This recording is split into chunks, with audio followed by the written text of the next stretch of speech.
Hello students, welcome to our channel BJ education. Previous class में हमने unit 5 को complete कर लिया था, ठीक है, और उसके एमसीक्यू क्वेश्चंस बचे थे। तो उत्तराखंड पशुधन प्रसार अधिकारी के लिए आज हम यूनिट 5 से रिलेटेड 25 एमसीक्यू क्वेश्चंस करेंगे। आपने यूनिट 5 और बाकी वीडियो तो देख ली होगी, तो उसको देख लीजिएगा और अच्छे तरीके से, जिससे ये प्रश्न बने हैं। अगर अच्छे से पढ़ी होगी तो आप आसानी से इस प्रश्नों के जवाब दे देंगे, ठीक है। तो शुरू करते हैं। पहला प्रश्न है, और ये आपकी प्रैक्टिस सेट होने के बाद फिर यूनिट 6 भी आ जाएगी। ऐसे करते करते हम उसके एमसीक्यू और सारे यूनिट कंप्लीट करेंगे। पहला है, प्रोटोजोआ के किस जीव में मिश्र पोषी मिक्सोट्रोपिक पोषण पाया जाता है? Which protozoan exhibits mixotrophic nutrition? Amoeba, Proteus, Paramecium caudatum, Euglena viridis या फिर एंट अमीबा हिस्टोलिका? किस में पाया जाता है फिर? तो ये पाया जाता है आपका यूग्लिना विरिडीज में, ठीक है। ठीक है, तो किस में पाया जाता है? यूग्लिना विरिडीज में। यूग्लिना सूर्य के प्रकाश की उपस्थिति में क्लोरोप्लास्ट द्वारा प्रकाश संश्लेषण ऑटोट्रॉपिक करता है और प्रकाश की अनुपस्थिति में मृत कार्बनिक पदार्थों से पोषण सैप्रोफाइटिक प्राप्त करता है। यह दोहरी पोषण विधि को मिश्र पोषी कहते हैं। तो याद रखिए, आपको ध्यान रखना चाहिए कि जो आपका यूग्लिना विरिडीज है, ये दोनों प्रकार का न्यूट्रिशन करता है, ऑटोट्रोपिक और सैप्रोट्रोपिक, ठीक है।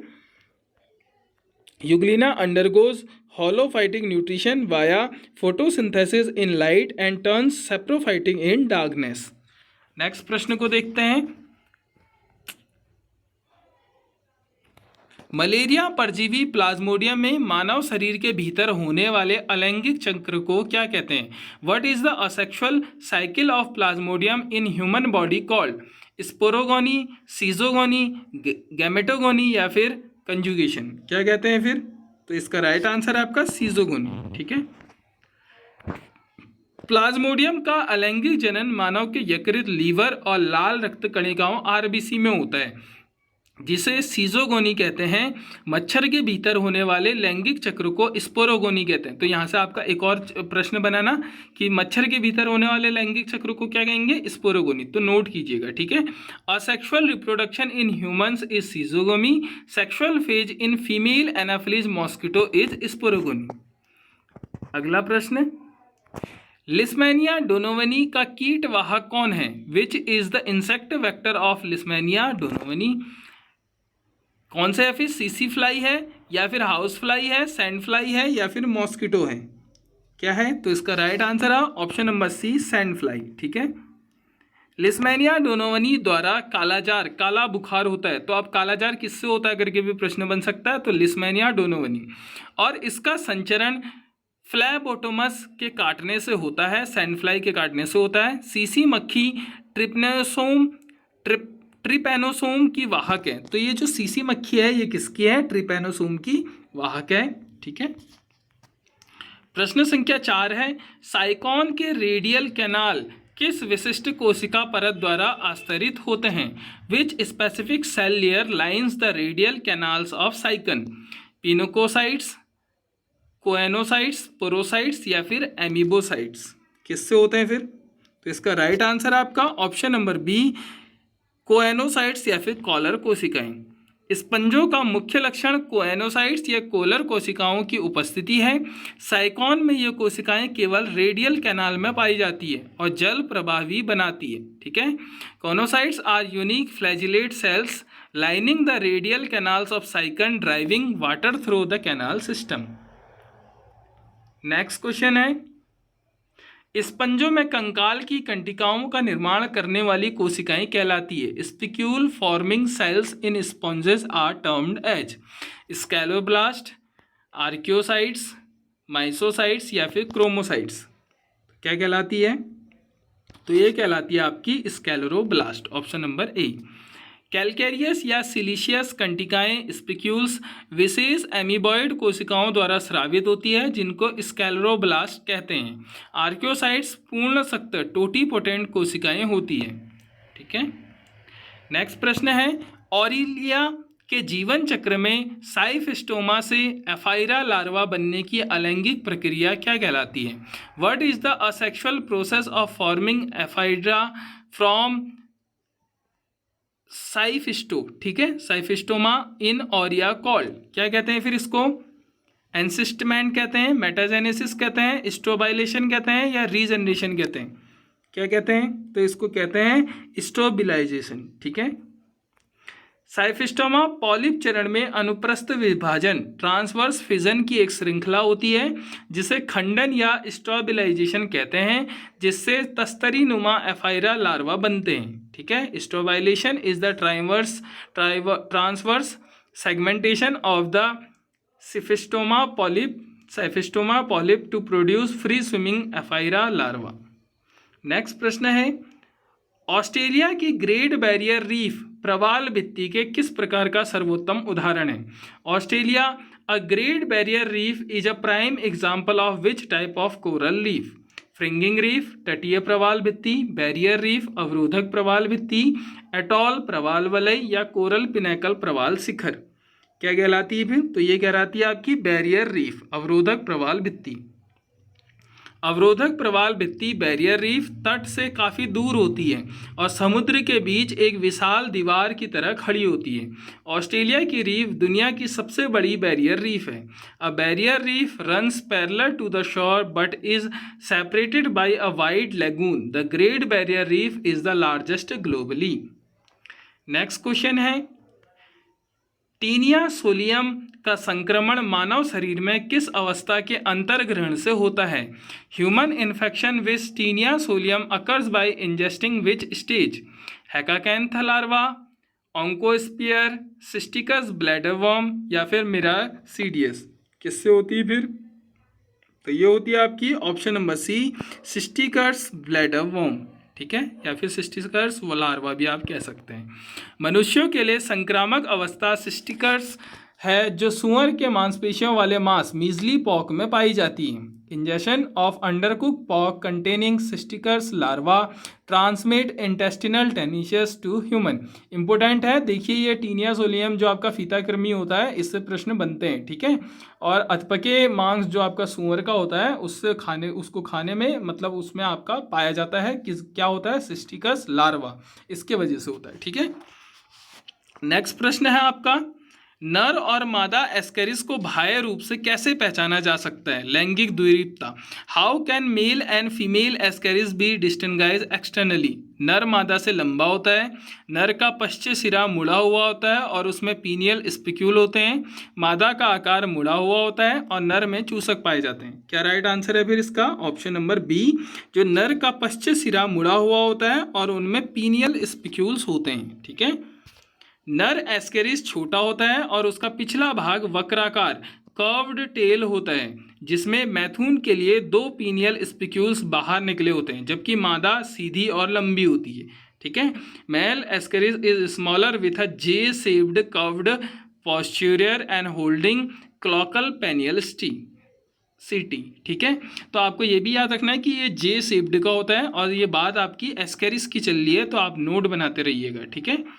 फिर आपका नेक्स्ट प्रश्न, गायनेकोफोरिक कैनाल किस परजीवी हेलमिंथीज कृमि का विशिष्ट लक्षण है। विच पैरासिटिक हेलमिंथीज फीचर्स अ गायनोफोरिक कैनाल, किस में होती है फिर बताइए। ऑप्शन है आपके टीनिया सोलियम में, एस्केरिस लुम्बिकॉइड्स में, सिजोस्टोमा हेमिटोबियम में, या फिर वुचेरिया बेनक्रॉफ्टी में। तो ये होती है आपकी सिस्टोसोमा हेमिटोबियम में, ठीक है।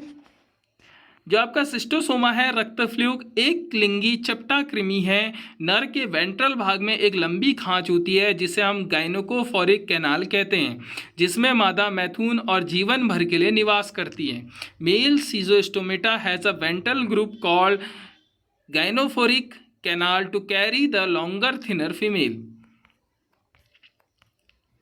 क्वेश्चन नंबर 11 है, वुचेरिया बेनक्रॉफ्टी के लार्वा माइक्रोफाइलेरिया में देखी जाने वाली रात्रि आवर्तिता का क्या तात्पर्य है। तो आपको ये भी याद रखना है कि जो वुचेरिया बेनक्रॉफ्टी है उसके लार्वा को हम माइक्रोफाइलेरिया कहते हैं। What does nocturnal periodicity of microfilaria of Wucheria bancrofti mean? Larva केवल रात में अंडे देते हैं। लार्वा रात के समय गहरे अंगों से परिधीय रक्तवाहिकाओं पेरिफेरल ब्लड में आ जाते हैं। लार्वा रात में मर जाते हैं। मच्छर केवल रात में लार्वा का उत्पादन करते हैं। क्या होगा फिर? तो इसका राइट आंसर है ऑप्शन नंबर बी। लार्वा रात के समय गहरे अंगों से परिधीय रक्तवाहिकाओं पेरिफेरल ब्लड में आ जाते हैं। माइक्रोफाइलेरिया लार्वा रात के समय लगभग 10 PM से 4 AM परिधीय सतही रक्तवाहिकाओं में आ जाते हैं ताकि रात में काटने वाले क्यूलेक्स मच्छरों द्वारा इन्हें आसानी से ग्रहण किया जा सके। ठीक है, microfilaria migrate to peripheral circulation at night aligning with the feeding habits of nocturnal Culex vector. Question number 12 है, वास्तविक देह गुहा जो भ्रूणीय मीजोडर्म के 2 भागों में फटने से विकसित होती है क्या कहलाती है? A true coelom developed via splitting of embryonic mesoderm is termed enterocoelom, कूटसिलोम, साइजोसिलोम या फिर हीमोसिलोम। क्या कहते हैं इसको? तो इसको हम कहते हैं साइजोसिलोम। ठीक है, एनिलिडा, ऑर्थोपोडा और मोलस्का में मीजोडर्मल बैंड के फटने से बनी देह गुहा को साइजोसिलोम कहते हैं। इकाइनोडर्मिटा में एंट्रोसिलोम पाया जाता है। तो आपको याद रखना है, एनिलिडा, ऑर्थोपोडा और मोलस्का में मीजोडर्म बैंड के फटने से साइजोसिलोम, जो आपकी देह गुहा होती है वो क्या होती है? साइजोसिलोम होती है। और इकाइनोडर्मिटा में एंट्रोसिलोम पाया जाता है। ठीक है, क्वेश्चन नंबर 13 है, लैंगिक रूप से परिपक्व नेरिस जो समुद्र की सतह पर तैरता है क्या कहलाता है? The sexually mature swarming phase of Nereis is named trochophore, heteronereis, metamere या फिर एपिटॉक। क्या होता है फिर बताइए? तो ये होता है आपका हेट्रोनेरिस। प्रजनन काल में नेरिस में रूपात्मक बदलाव होते हैं। इसके पिछले भाग में जन्नत गोनेट्स विकसित होते हैं और पैरापोडिया चौड़े हो जाते हैं। इस अवस्था को हेट्रोनेरिस कहते हैं। Heteronereis is the dimorphic sexual epitokous stage of Nereis adapted of pelagic swarming and spawning. ठीक है, प्रश्न संख्या 14 है, जॉक जिसको हम हिरुडिनेरिया भी कहते हैं कि लार में कौन सा थक्का रोधी एंटीकोगुलेंट पदार्थ पाया जाता है? ठीक है, तो ये भी इंपॉर्टेंट है, स्टार मार्क कर लीजिए कौन सा पाया जाता है। Which anticoagulant substance is present in the saliva of leeches? Heparin, hirudin, histamine या फिर कॉमेरिन। क्या पाया जाता है फिर? तो इसमें पाया जाता है आपका हिरुडिन, ऑप्शन नंबर बी। जौक जब रक्त चूसती है तो वह घाव में हिरुडिन नामक प्रोटीन स्रावित करती है जो फाइब्रिनोजन को फाइब्रिन में बदलने से रोकता है, जिससे लगातार रक्त प्रभाव बना रहता है। ठीक है, hirudin prevents host blood clotting while the blood sucking Leach is feeding. Question number 15 है, ट्रोकोफोर लार्वा किन 2 संघों के बीच उद्काशीय संबंध प्रदर्शित करता है? Trochophore larva show evolutionary links between which 2 phyla. जब हमने ये पढ़ा था तो इम्पोर्टेंट मार्क भी करवाया था, तो बताइए क्या है? एनिलिडा और ऑर्थोपोडा के बीच की लिंक है, एनिलिडा एंड मोलस्का की है, पॉरीफेरा या सिलेंट्रेटा की है, या मोलस्का और इकाइनोडर्मेटा की है। तो ये है आपकी ऑप्शन नंबर बी, एनिलिडा और मोलस्का की। ठीक है, ट्रोकोफोरा लार्वा एनिलिडा के पॉलीकीटा वर्ग और कई समुद्री मोलस्का में समान रूप से पाया जाता है, जो दोनों के समान पूर्वज इतिहास को प्रमाणित करता है। Trochophore larva is common to marine annelids and primitive molluscs reflecting phylogenetic affinity. प्रश्न संख्या 16 है, पैलेमॉन झींगा मछली में उत्सर्जन की क्रिया किसके द्वारा संपन्न होती है? In Palaemon prawn excretion is carried out by Malpighian tubules, nephridia, green glands या एंटीनरी ग्लैंड्स या फिर कॉक्सल ग्लैंड्स। क्या होती है फिर बताइए? तो ये होता है आपका ग्रीन ग्लैंड्स या फिर एंटीनरी ग्लैंड्स। ठीक है, क्रस्टेशिया वर्ग के जीवों जैसे पैलेमोन में एंटीना के आधार पर एक जोड़ा हरित ग्रंथियां ग्रीन ग्लैंड्स स्थिर होती है जो मुख्य उत्सर्जी अंग। Green glands also known as antennary glands serve as the primary osmoregulatory and excretory organs in prawns. Question number 17 है, एनिलिडा और ऑर्थोपोडा के बीच की संयोजक कड़ी कनेक्टिंग लिंक किसे माना जाता है? किसको माना जाता है फिर बताइए?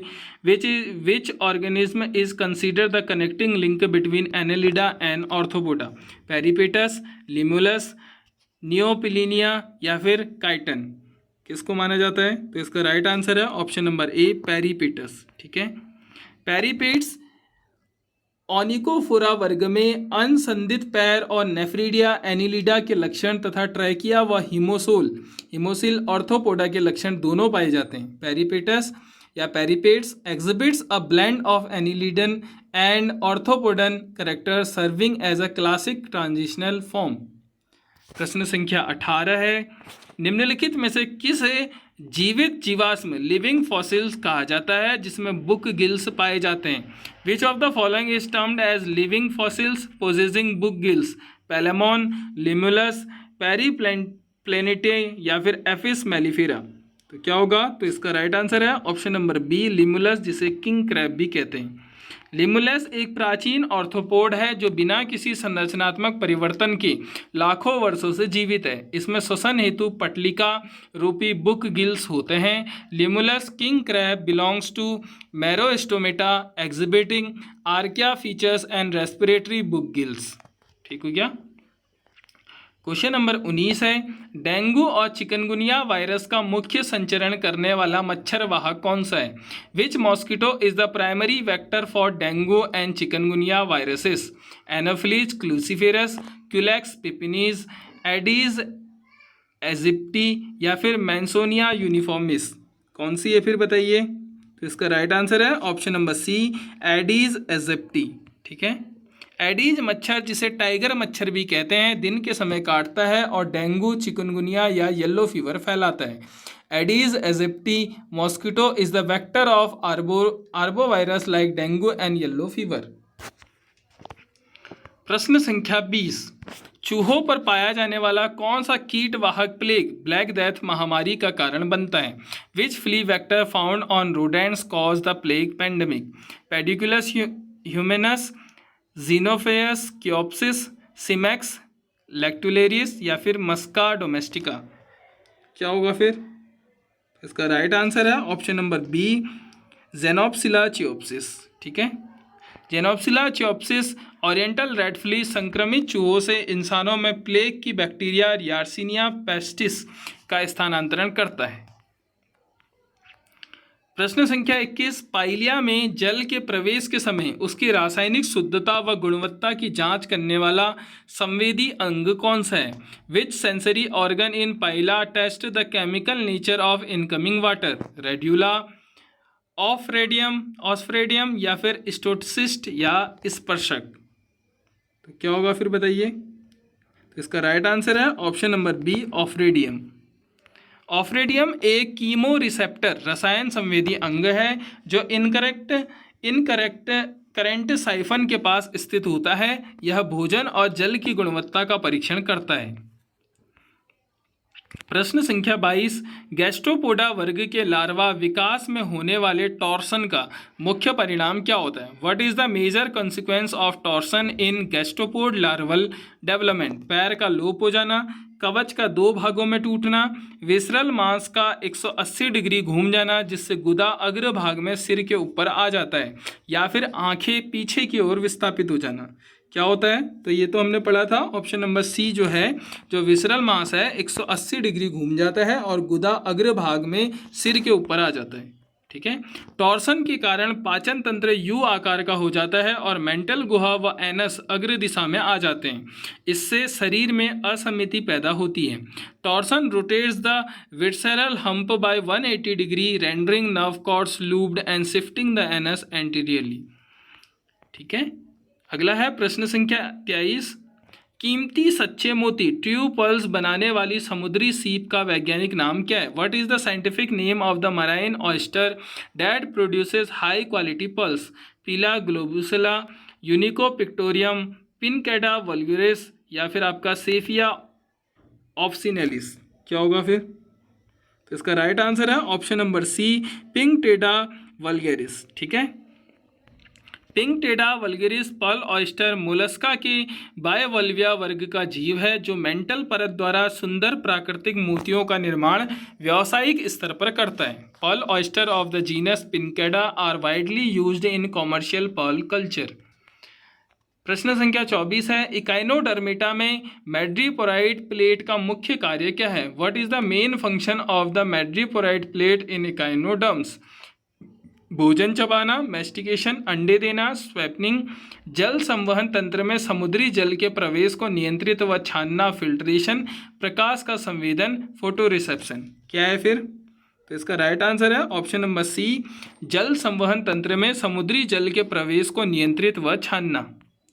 मैड्रीपोराइट एक छिद्रित कैल्केरियस प्लेट है जो स्टारफिश की अपाक्ष्य सतह पर होती है।